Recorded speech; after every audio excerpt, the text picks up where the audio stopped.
I'd like to share a bit with hospital executives right now.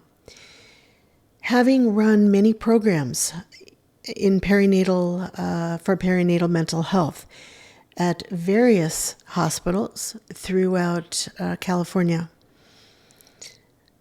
I hear executives often, these are very caring people, and what they're saying is, we're thinking first about the patient. It's about the patient. It's about the patient. Hospital executives, what you really should be focusing on is your staff, if I may be so bold. Again, I have been around you wonderful people for many, many years, well over 30 years, and you're a wonderful group of people. And ultimately, yes, you want the patient to have the best care, optimal care. But if you're not caring for your staff's mental health, who are really on the front lines of caring for the patients aren't going to be getting the very best often. Although nurses and doctors try super hard when they are with the patients to give them their best, in the meantime, they could be really burning out.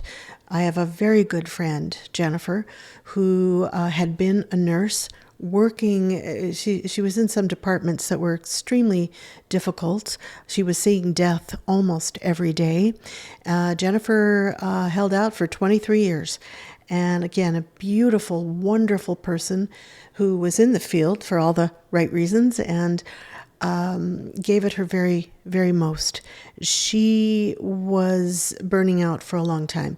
She told me that never did the hospital offer, none of her programs actually, or the clinics, did they offer any mental health training, any mental health classes. There weren't any in-service trainings. None of her higher-ups came over to her and said, look, this is tough.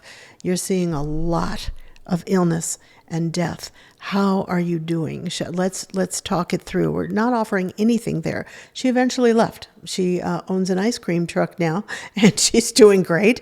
But the point is, you're going to lose a lot of good people, or they're going to change in order to protect themselves over the course of the years that they're working on the front lines with patients. So hospital executives, this is a long-winded, way of saying, please think about your staff's mental health first.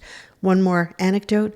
I am married to a wonderful man who is a retired firefighter. He dealt, of course, with death all the time.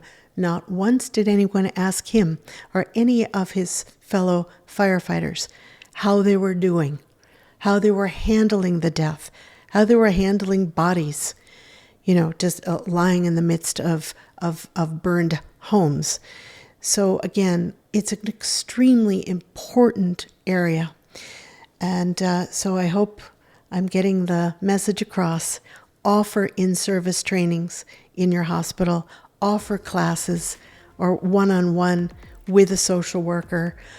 Make sure your staff is doing well. And in turn, you will be serving and taking care of the patients at your facilities.